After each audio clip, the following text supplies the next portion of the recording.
Hello students, this video will build upon what we've already addressed with real versus ideal gases and the kinetic molecular theory of gases.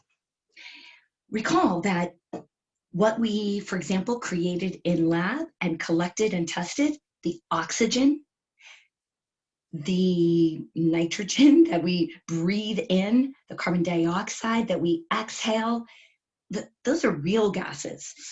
But gases have so many complex little variables that we put restrictions on them to be able to describe why gases behave as they do. We limit them a little bit. And those limitations are the kinetic molecular theory of gases. So remember, I had you read these. These are the parts or postulates. Whenever there's different components, different parts of a theory, we often call each part a postulate. And then we summarize them.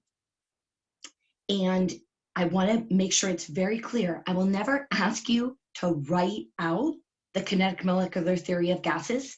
We just have to have a good understanding of what is addressed. For example, if you could cover these and say, okay, could I list at least 3 items of the kinetic molecular theory of gases? Well, this says that ideal gases, these pretend gases, do not attract each other, their collisions are elastic, and their temperature reflects their kinetic energy. And so I address that in any order, it doesn't matter.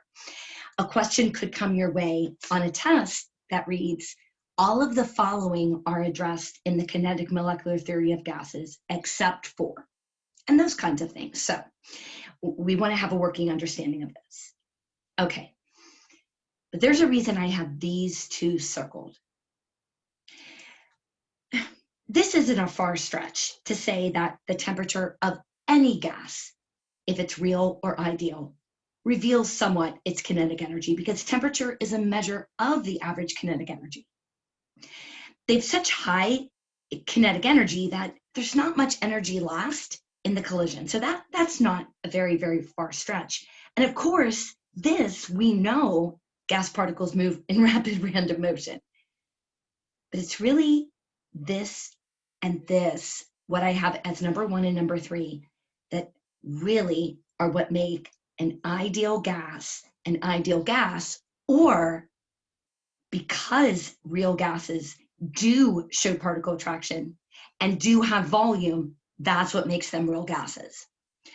If you find in your student packet, there's an excerpt from your textbook, and I've highlighted, what this physicist Johann van der Waals, really spoke to this and said, the main violation of the kinetic molecular theory of gases is that real gases occupy space, they have volume, and they exert particle attraction. They have particle attraction.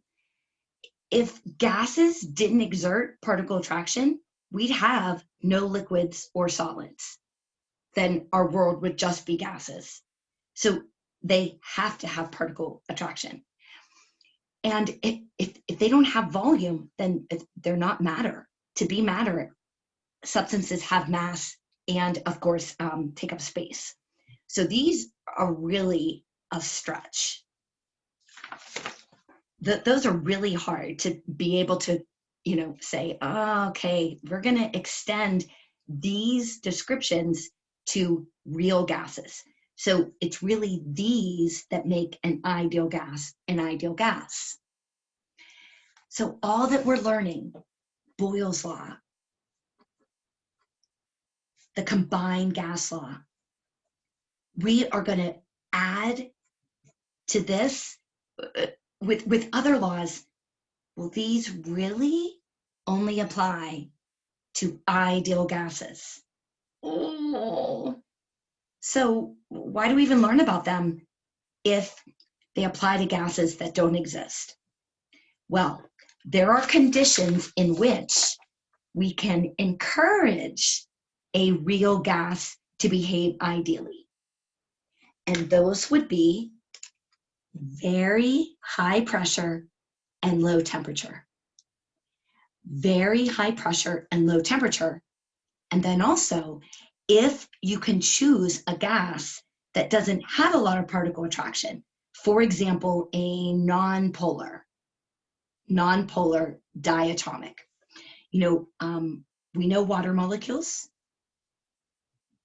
have a very negative end and a very positive end, so they're very attracted to other water molecules. But something like a nitrogen molecule, not so much, just slow in dispersion. So if we can choose a non-polar molecule versus a polar, that's going to help with the particle attraction. But then how do these conditions help? Well, if we have a gas at high temperature, that means, remember, we need to associate in this unit temperature with kinetic energy. If it's high temperature, that means high kinetic energy. That means they are going to be just passing by each other so quickly. So even if they do attract, they're going to be passing so quickly that the particle attraction really can't show itself. So if we have high temperature, that assists a real gas to behave more ideally. So these are conditions where real gases behave like ideal gases. Oh, sorry for the switch. Behave like ideal gases. So high temperature and then low pressure. Well, if they have low pressure, they're probably not going to collide very often. So that'll help us with our particle attraction. They can't stick to each other if they're not colliding very often. But also, if they have low pressure, that means that there's a lot of empty space. So the actual particle volume won't really make that great of an impact. Okay, so what are the main violations of real gases? Real gases do have particle volume and they do have particle attraction. But if you choose gases that are non-polar, not very sticky, and place them at high temperature and low pressure, those are conditions in which the particle attraction is going to be hard to show itself, and the particle volume, because you are creating a situation where there's a lot of empty space.